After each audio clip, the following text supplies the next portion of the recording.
locally. I'd like to welcome everyone to Vermont's Photovoltaic Regional Test Center on this beautiful, sunny, little cool, perfect solar energy day. We are pleased to utilize these 7 acres for the opportunity to contribute to solar research since 2013. Global Foundries, its 4-year partnership with Sandia for this regional test center on the Department of Energy Sunshot Initiative with its mission to validate solar technologies and support achieving affordable alternative energy technology. I'm honored to introduce the Senator from Vermont who made this facility possible. Many thanks to Senator Sanders for his role in bringing this facility to Williston, Vermont, one of only 5 sites in the United States and the only one in the Northeast.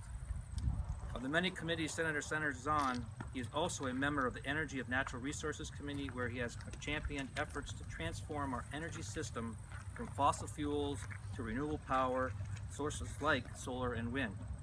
Please welcome United States Senator Bernie Sanders. Thank you. Let me begin by thanking Dale Miller from Global Foundries for being here today. When we launched this project back in 2013, IBM owned this land and hosted the regional test center, and I'm very pleased that Global Foundries has continued its very, very strong commitment to this project. Thank you very much, Dale, and thanks to Global Foundries.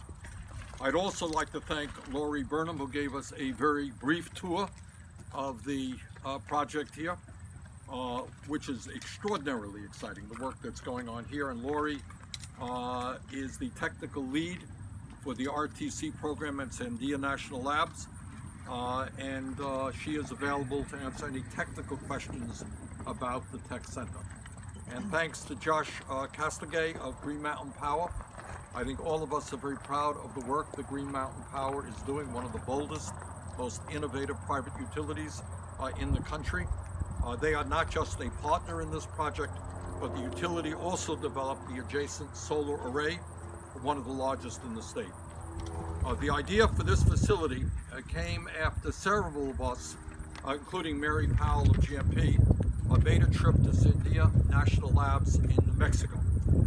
At the time, Sandia had 4 test centers where manufacturers could assess the performance and reliability of their products in real-world conditions. However, none of the 4 test centers were in a northern, wet and cold climate. So we were able to convince Sandia that Vermont was a great location for a 5th RTC.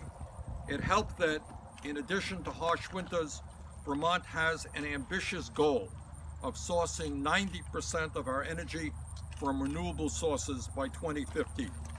We also have some of the most forward-thinking utilities in the country, many renewable energy companies, some of which are with us today, and a statewide smart grid.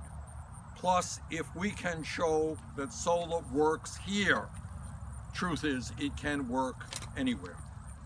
We were able to secure a $3 million grant from the Department of Energy for this facility, which in a short time, thanks to the people here, has become the most successful RTC in the country.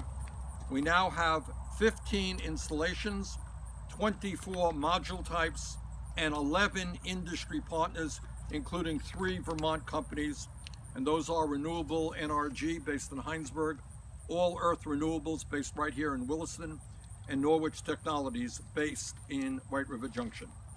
Reps from those Vermont businesses are here today and can answer any questions you have, as can Lori Burnham from Sandia. Of course, this facility behind us is just a small piece of the huge effort to transform our energy system away from fossil fuels and toward clean, renewable energy. And let me take a moment to tell you what you already know as to why that is so important. Despite what President Trump and his administration may think, climate change is real. Climate change is caused by human activity. Climate change is already causing devastating problems in our country and around the world. Just ask the people of Puerto Rico, the Virgin Islands, Texas, or Florida, who have experienced enormous damage due to recent ferocious storms that were exacerbated by warmer air holding more water vapor. Just ask the people of California today, Washington, Utah, Oregon, Idaho, and Montana, who are dealing with unprecedented levels of wildfires, incredibly destructive wildfires due to prolonged drought and dried out forests. Not just in the United States, but all over the globe, we are seeing more drought, more flooding, more extreme weather disturbances, more acidification of the oceans, more rising sea levels. Climate change is an existential threat to our planet, and we must aggressively address it. And that means bold initiatives to transform our energy system away from fossil fuel to energy efficiency and sustainable energy.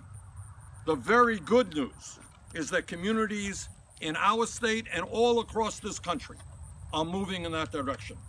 Total investment in renewables last year was double the investment in fossil fuels. This, my friends, is the future of energy in this country and around the world. Solar added more to our power mix in 2016 than any other energy source, and the average cost of solar dropped by 13% in just 1 year.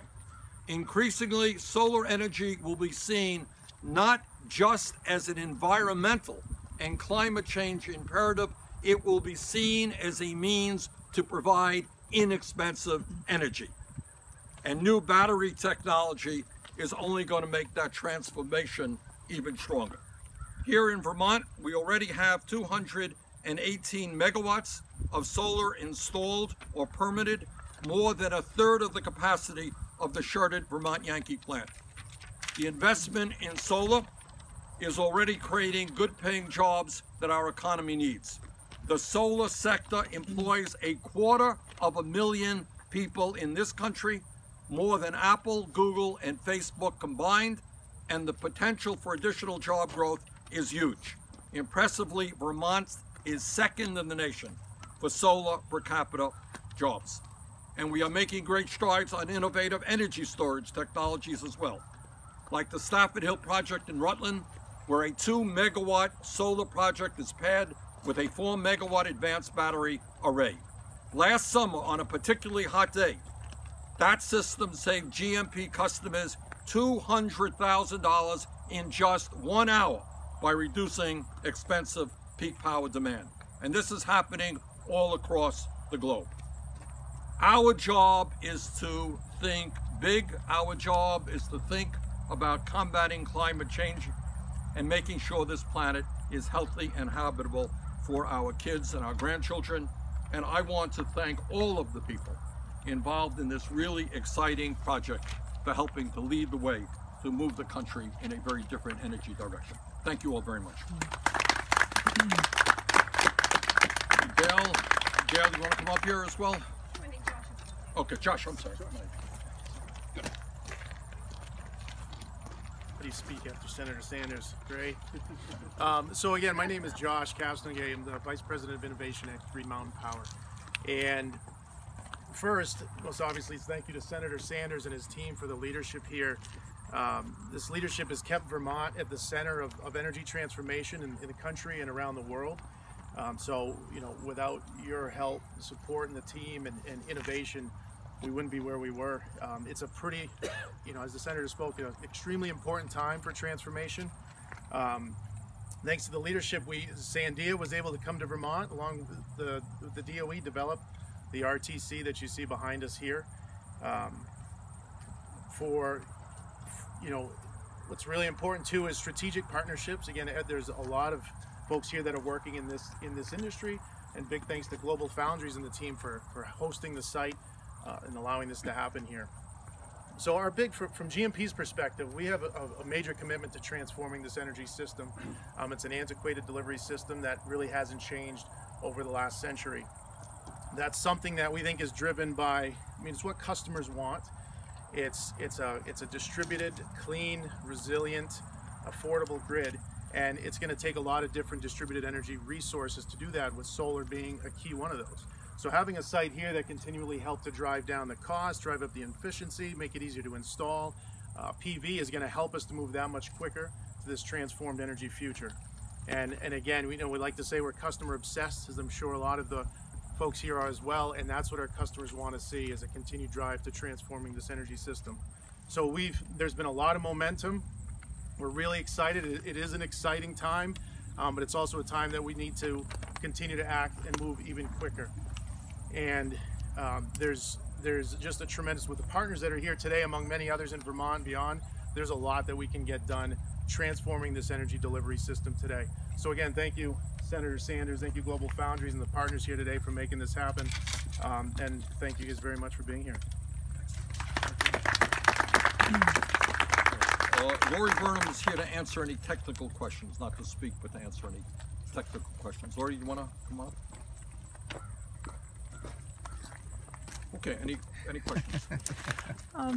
Senator Sanders, given what you've seen here this morning, what do you make of these comments from EPA Director Scott Pruitt earlier this week about the war on coal being over? I imagine you think that's a big mistake. I do.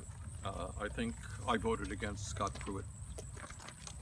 I think the Trump administration's attitude toward the environment, toward climate change, is really tragic.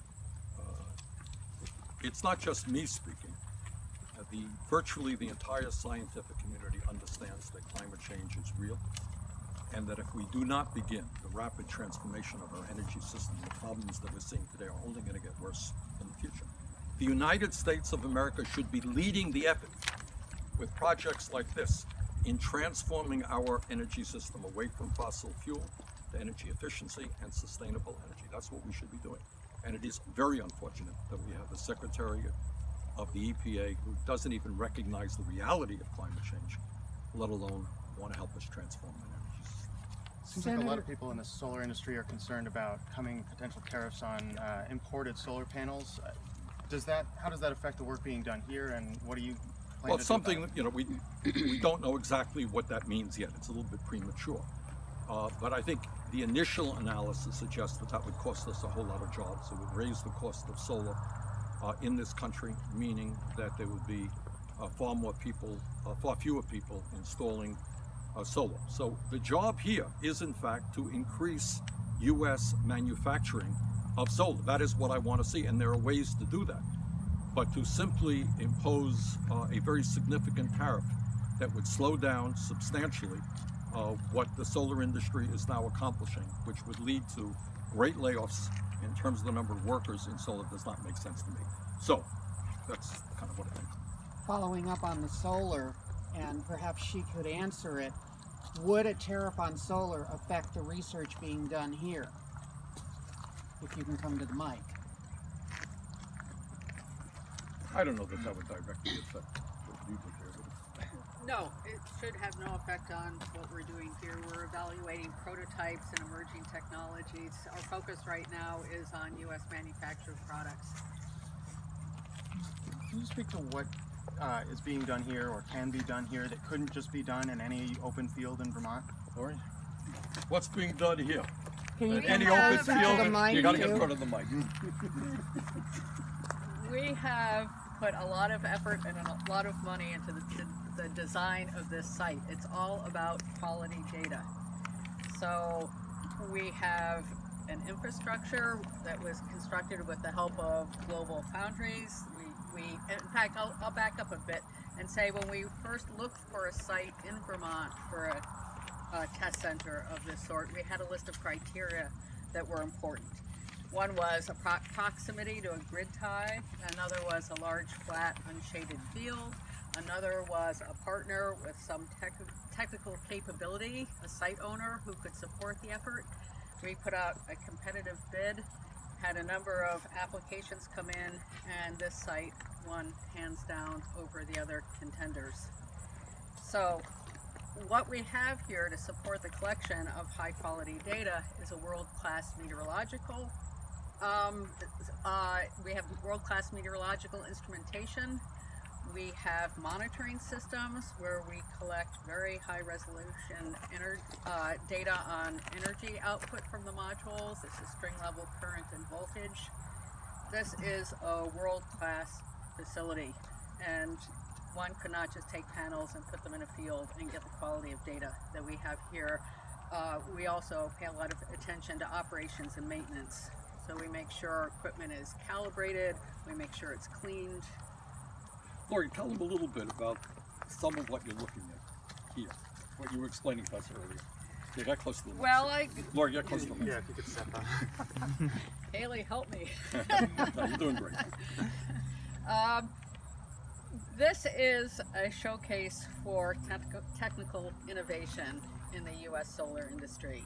A showcase for national innovation and also local innovation, as the Senator mentioned earlier in his remarks. We have multiple technologies. We have emerging solar cell types. We have latest technology modules. We have multiple manufacturers represented here. We have the largest collection within the RTC program of bifacial modules. They are going to be an increasingly popular technology. Say a word about that. I just learned